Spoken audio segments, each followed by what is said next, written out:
Hi, welcome to I Am Geek. I'm Justin Drabness. And I'm Chris Ross. Today we're going to talk about our top 5 DC movies DC movies with the anticipation of Batman v Superman coming out shortly. So we're going to go back and talk about our top 5 DC movies of all time. Now these are movies that are have been adopted from a DC comic of some kind. Mm-hmm. So over the last several decades. True. So number 5. I always do that. Yeah. Number 5. Justin, why don't you go first? All right. So my number 5 would be V for Vendetta. I think I'm kind of like a closet activist, and so V for Vendetta definitely has the activist undertones against like totalitarianism and. So I have a confession to make. Okay. I've never seen it. It's one of those that's been on my list. Like I want to see it, but there's other movies that come up, and I don't ever get back. But I know Hugo Weaving is in it, and he's amazing. Yep. And kind of, you actually never see his face. And he's a good guy for a change. I think at the very end or something, don't you? I've never seen it. I'll bet you $2.50 you don't see his face. Well, I'm not gonna, because I've never seen it. All right. But no, everybody does a really good job in the film, and I think it's one of DC's best. So.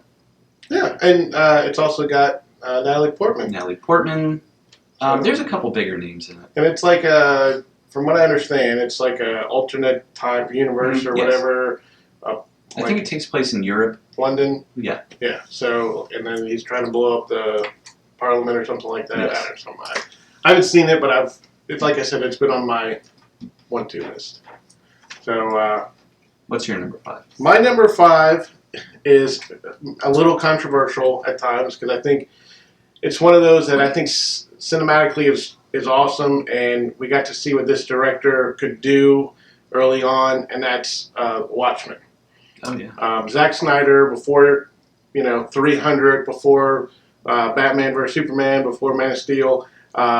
Visually, this movie is amazing. I remember when I was a kid reading the graphic novel. I had to read it in secret because it was a little like. Oh yeah, it's adult themed. Yeah, and I didn't. My parents probably wouldn't have cared or even known what the hell it was that I was reading, but I was like, "Oh, I can't let anybody see this." So I like hid it under my bed with other magazines. Yeah. But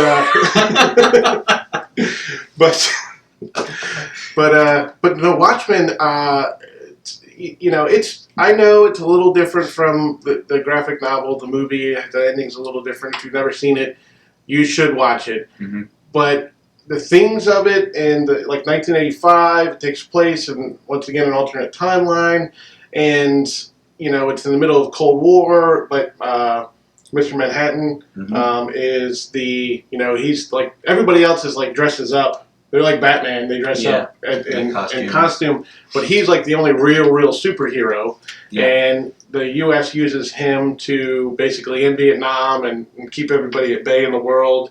And Nixon's still president even in the 80s, and it's an interesting concept and very it's got some adult themes, graphic, and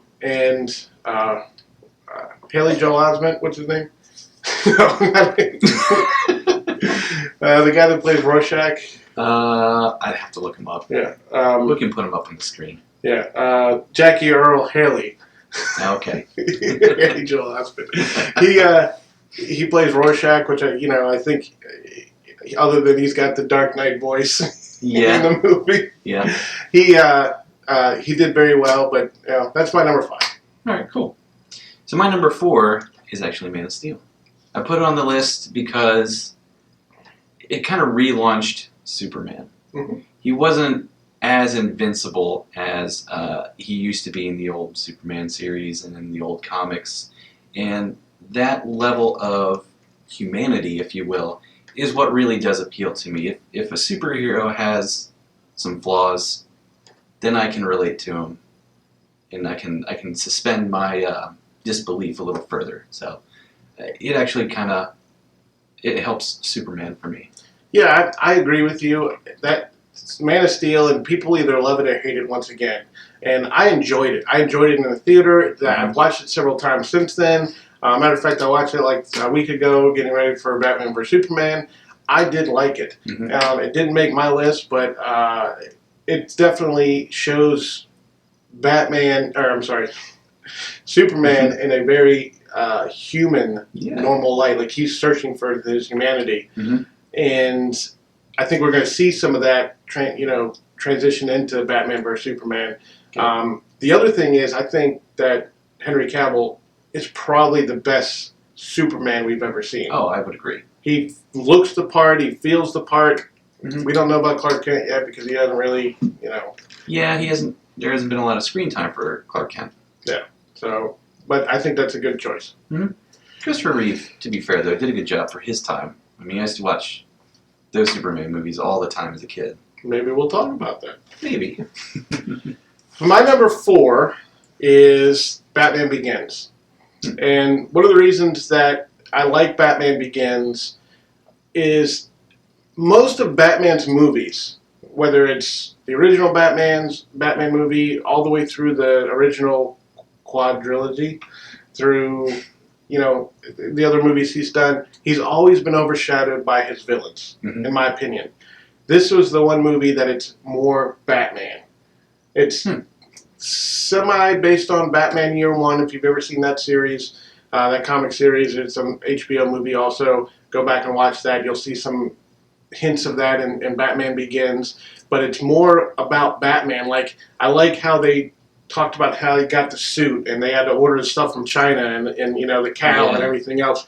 And I liked how they introduced him. Like the first time he goes out, he's got a ski mask on. He jumps off a building. He's like, I probably need to get something to not fall flat on my face. So he goes back and gets the case. Base jumping. Whatever you do, Mr. Wayne, is on you. I don't really want to know. Billionaire spelunking. Yeah. But I like that movie, and I think it's a good character story for Batman. I have my flaw. I think there's flaws with Christian Bale as Bruce Wayne. I mean, Bruce Wayne is he's a playboy, but he's also serious, and he's also, that guy that just is an interesting character. And I think sometimes Christian Bale tried a little too hard on his Bruce Wayne. I've said this before. He actually recently came out, I saw this on Reddit, he recently came out and said during The Dark Knight that, he kind of looked back over his entire run as Batman, and he said, specifically in The Dark Knight, that he felt that Heath Ledger really showed up, and I think he said, I don't even know where I was. He showed up, and I don't know. I was going. Well, in Heath Ledger's performance in Dark Knight, which we'll talk about, I'm sure. I mean, he comes into the room, and all of a sudden everybody, well, we'll talk about that later, but it's good. Best Joker since Jack Nicholson. Well, yeah, unless you want to talk Mark Hamill and some of the cinematic and the movies. Cartoon stuff. Yeah, I was just thinking movies. Cartoons, I think Mark Hamill did excellent. Okay, but I digress. Number 3 for you. So my number 3 is actually Watchmen. Okay. I really liked that. So for DC, having dark comics is really not their strong suit. They're not as dark as Marvel is. So watching Watchmen, you'd never know that to watch all the cinematic stuff. That's true, but their comics are generally lighter than Marvel. I don't think as tragic. Correct. So I think with Watchmen there were some really dynamic characters in there, and they even get a little philosophical with the big blue naked guy. The naked dong. Yeah. He kind of brings in that question of free will versus predestination a little bit, and I like that. Yeah. If a superhero movie can go in on a deep level, I really appreciate that. In the ending, and if you've never seen it, but the ending, the way it happens kind of makes sense. Like, it's the most messed up way you can go. Yeah. But you've got to do that in order for humanity to kind of come together and unite. So I can understand that. Yeah. yeah, but it's much darker tone, especially at that time. Yeah. Now you did have Frank Miller writing other stuff with the dark tone, Batman Returns, and that sort of thing, but definitely not the same Detective Comics and action comics that most people are used to up through that time period. Right. So, what about you? Number 3. Number 3 is Superman 2. Wow. So Superman 2 to me came out a couple of years after the original Superman. I think it's a better movie than the original Superman, to me. You've got General Zod, you've got the 3 of them. So what happens is, like, if you remember, Superman's in Paris and he throws a nuclear missile out into space, and then that unleashes Zod and I forget the other 2. Yeah, what aim, too. Yeah. I'm saving the world, only to like bring these 3 down. To unlock them from the Phantom Zone. It's by the way, they're in like a triangle. I don't know. Anyway, it's a big super whoops. Super. So they come down and kind of the complete opposite way that Superman handles it. Like they're like they've got these powers and they realize that Zod wants to rule the world and he just wants everybody to kneel before him. And at the same time, Superman, who is fully in love with Lois Lane at this point, decides to give up his powers. And if you remember, like one of the best scenes, he's in that diner, and that guy is, talking trash, and he goes up to him, and he knows, like, the real Superman would whip his ass, but he's like, tries to fight him, and he gets his ass kicked, and I'm bleeding. Yeah, blood. That look of like, man, what did I do? Yeah. And I love the end where he comes back and he like spins the guy around and stuff. I mean, it's so campy, but it's so, and you have to remember at the time, the special effects are dated now, and I understand that, but it's a fun movie, and the dynamic now. If you watch the Richard Donner cut, because there was another director that came in afterwards, they replaced Richard Donner. If you watch the Richard Donner cut, it's a little darker, and he was trying to go for a darker tone, and that's the one that I really liked more. I mean, I was a kid, you watched it, you didn't really know the difference. When I got a little older, if you watch that cut, I think... do you know when they released that cut? Sometime in the 90s, I think. Okay, because I got the box set of all 4 of them, I don't know, sometime in the mid-2000s, and I think I watched the first one and fully intended to watch them all, but I haven't, so I hope that cut is on my DVDs. I'll have to go back and check. Yeah. I mean, there's not that much of a difference. It's different cuts and different angles, and the tone is a little different. I mean, it's not like the overall story changed at all. Right. But yeah, Superman 2 is my number 3. Excellent. So what's your number 2? My number 2 is The Dark Knight. We really do agree a lot on these. maybe that's why we're doing this. So yeah, what I really liked about The Dark Knight primarily was Heath Ledger's role as the Joker. I mean, like I said earlier, it's the best role as a Joker in a movie since Jack Nicholson. I like the fact that we have no idea where he came from, and he even played on that fact. Like, he came up with multiple stories depending on who he was talking to. Like, do you want to know how I got these scars? And there's been fan theories about where he came from, like maybe he was in the military and he's got post-traumatic stress and that's why he's all crazy and he comes up with these different things. But yeah, the speculation is what I like about it. Yeah. If you can leave me open to, imagine where he came from, or anybody, and all the different theories we get to talk about, I mean, that's a good move. It is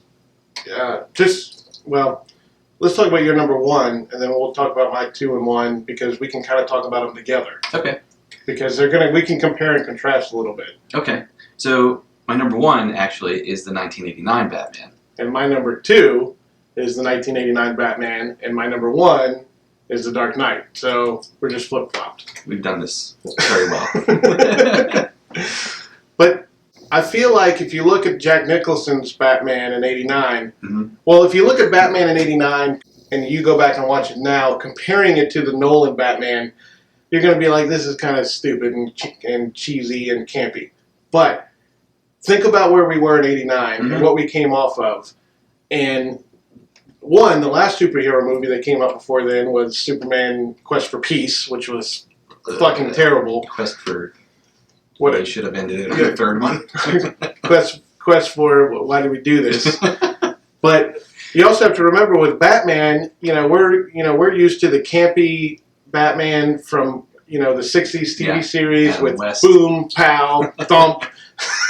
Which I watched those too. Adam West is awesome. Well, Adam West is hilarious. And there's a place for that Batman in my heart. But you're right. This is the first time that Batman was actually the Dark Knight on screen without them actually painting or blatantly saying, "Hey, Batman's the Dark Knight." So if you think about it, if you look at it like, okay, you put that over here and you put the Christopher Nolan Batman over here, it's sort of like graphic novel runs. Yeah. Where this is this interpretation of this and this Joker and this interpretation of this Joker, and you can have them separately and appreciate them in a separate way. Yeah, I agree. So, I love The Dark Knight. I think it's one of the best, not only the best movies in the DC universe. It's one of my top 10 favorite movies of all time. Yeah, I'd probably put it there too. I really like how we got to see how Batman evolved from Batman Begins. He had all this experience, and now he knows it's time that he needs to grow and he needs to change. And they even got a little philosophical in that movie with the whole bat sonar thing. How he can listen into all the phone calls. Almost very Apple-ish. Very little prophetic there too, a little bit. Apple FBI-ish. Yeah, NSA, all that. See, Wayne Tech's had that shit for years. Yeah. Maybe that's where the NSA got the idea from. Yeah, there you go. But no, that's not a bad idea. I remember. But it is. But also, I remember when I was 12 years old and the original Batman came out in '89, and waiting in line for hours to buy tickets to that movie because it was just a phenomenon. It came out in June of '89, and I was 12 years old, and I just, I walked to the movie theater, and I wanted to watch that movie so bad. I probably saw that 3 times in the movie theater at least, and it was amazing. Mm-hmm. So if you watch it now compared to the stuff from today, it's not a comparison, but if you put it in retrospective to where it was compared to everything else before it, the '89 Batman is awesome. Yeah. There's the scene where Heath Ledger comes into Christian Bale's party, if you remember that. The guy who plays Alfred. Oh, shoot. Michael Caine. Oh, you have no idea. Michael Caine. So the scene where Heath Ledger breaks into the party, that's the first time Michael Caine has seen Heath Ledger as the Joker on screen, because they hadn't done anything. Okay. I was going to be in real life, because that'd be cool. And no, because Heath Ledger secluded himself for a month, and so this is the first time they're on screen together, and Heath Ledger busts in as a Joker. If you pause a scene there, Michael Caine was supposed to say a line, and he was so scared that he didn't say it, and there's a scene where he's like, and when Heath Ledger busts in and just goes through his whole thing, so that's how good of a performance he was. Well, I'm probably going to go home and watch it now. Yeah. I got to find this scene. You can just YouTube it. No way, I'm going to watch the whole thing. Well, I watched it. I watched the entire trilogy last week also. Well, I think you had a good idea watching Man of Steel and Dark Knight. I think I might actually watch those too, maybe this week before. So before Batman vs Superman comes out. So, Dark Knight, Batman '89 is your 2 and 1. Batman '89 is my number 2. Dark Knight's my number 1. And really, it's like 1 and 1A for me. It's one of those, I can watch them both and appreciate them both on different levels. So do you agree with us? What are your top 5 DC comic adaptations? Go ahead and put it in your comments below, and let us know what you think. So you can follow me on Twitter at saucy_Rossi. Follow me at Justin Drabness. So I'm Chris Ross. I'm Justin Drabness. And I am GEEK.